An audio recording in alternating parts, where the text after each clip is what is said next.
Halo, assalamualaikum warahmatullahi wabarakatuh. Kembali lagi di channel Sans Gupi.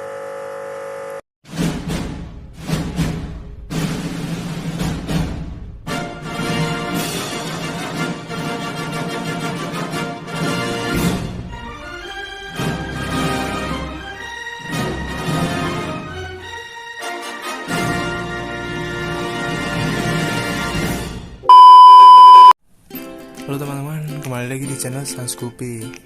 Sans Gupi ini membahas tentang tentang hal ya, tentang ikan gupi ya teman-teman, semuanya ya teman-teman, apapun itu. Oke, yang baru bergabung di channel ini, saya ingatkan untuk klik tombol subscribe-nya teman-teman, tombol merah di bawah, dan aktifkan loncengnya bila perlu, supaya kalian dapat notifikasi video terbaru dari kami ya teman-teman. Oke. Dan bagi kalian yang sudah subscribe, saya ucapkan terima kasih ya teman-teman. Oke, kali ini kita membahas tentang apa ya teman-teman? Ini. Kita akan membahas tentang hal penting yang harus dipersiapkan ya teman-teman sebelum budaya ikan gupi ya. Apa yang paling penting ya teman-teman? Penting apa yang harus kita persiapkan ya sebelum kita budidaya ikan gupi ya teman-teman. Budidaya ikan gupi saya jelaskan dulu, ada dua ya teman-teman, dua cara ya teman-teman, maksudnya dua jalur lah. Ada yang jalur kuantitas, ada yang jalur kualitas ya teman-teman. Untuk di jalur kuantitas dan kualitas ini yang membedakan adalah dari segi penanganannya teman-teman. Dari kuantitas ini budidaya yang langsung teman-teman, campur ya teman-teman, langsung kita perbanyak kita kawinkan dalam jumlah yang sekali banyak ya, tanpa memperhatikan kualitasnya teman-teman. Tapi di kualitas ini kita memilih satu atau dua atau tiga yang terbaik dan kita kawinkan ya teman-teman, jadi membentuk ikan yang berkualitas. Nah, itu ya, pertama itu saya. Dan apa ya sih yang harus kita persiapkan dalam budidaya ikan gupi, kuantitas maupun kualitas? Yang pertama adalah kita membutuhkan wadah ya teman-teman. Pertama wadah ya. Kita mau budidaya gupi tapi nggak punya wadah ya, wah, ya nggak jadi ya teman-teman. Dan wadah itu bisa akuarium ya teman-teman, akuarium seperti ini, bisa ember, bisa baskom, sama ya. Bisa juga box styrofoam ataupun kolam ya teman-teman. Di sini saya menggunakan akuarium ya teman-teman. Akuarium ini punya kelebihan ya teman-teman, bisa memantau keadaan ikan gupi kita ya teman-teman.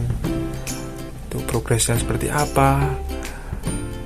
Kalau sudah hamil ya kelihatan lah sudah hamil, ataupun kalau sakit ya kelihatan sakit. Jadi wadah yang paling recommended menurut saya adalah akuarium.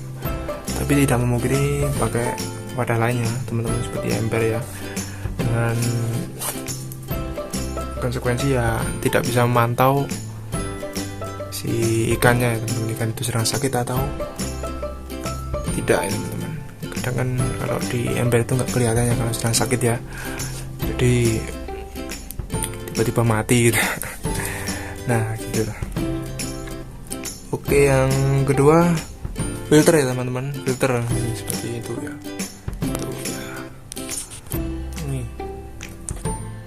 Bisa memakai filter semi-intergraver ataupun biofoam ya, terserah teman-teman, atau filter yang lain mungkin yang lebih bagus.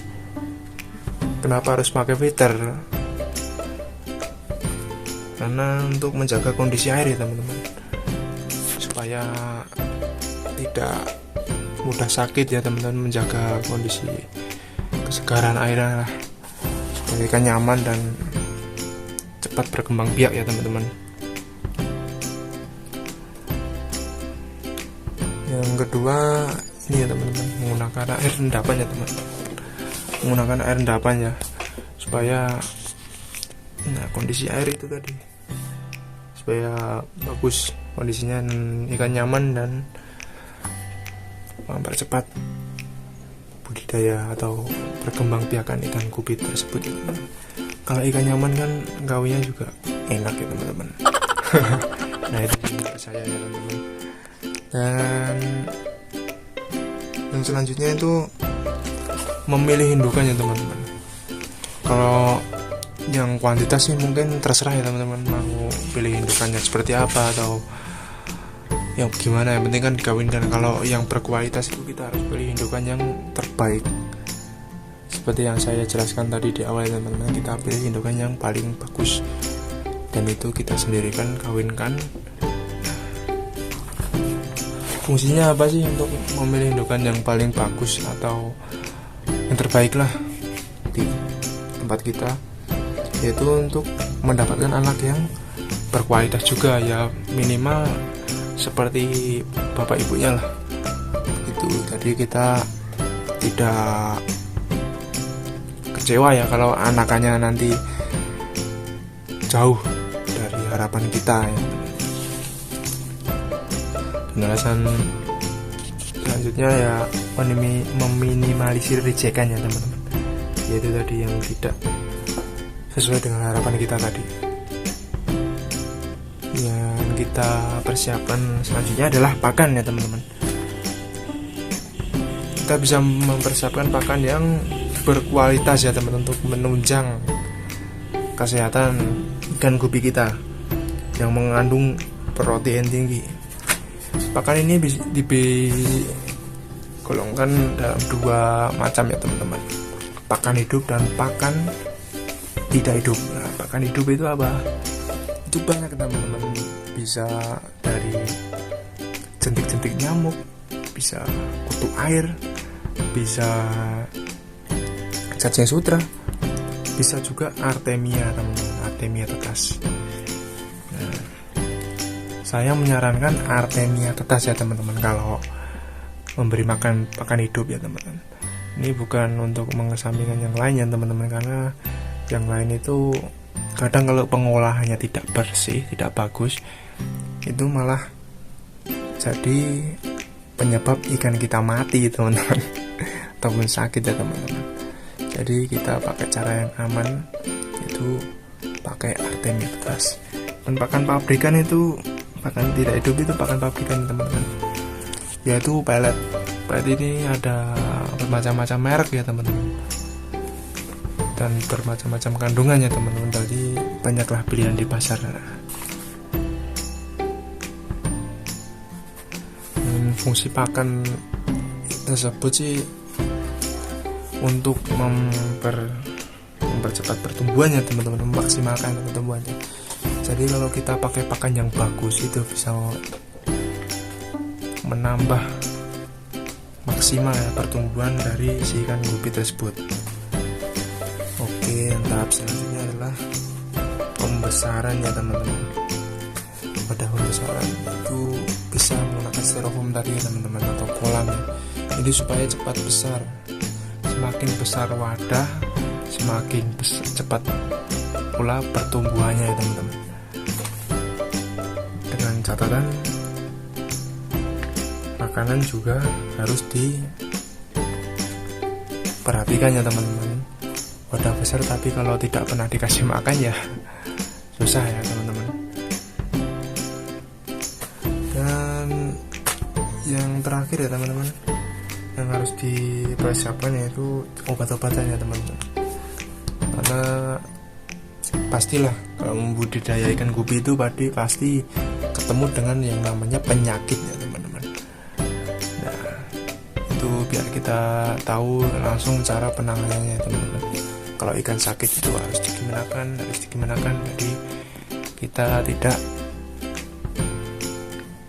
kecewa kalau ikan kita mati teman-teman, karena sakit ya teman-teman.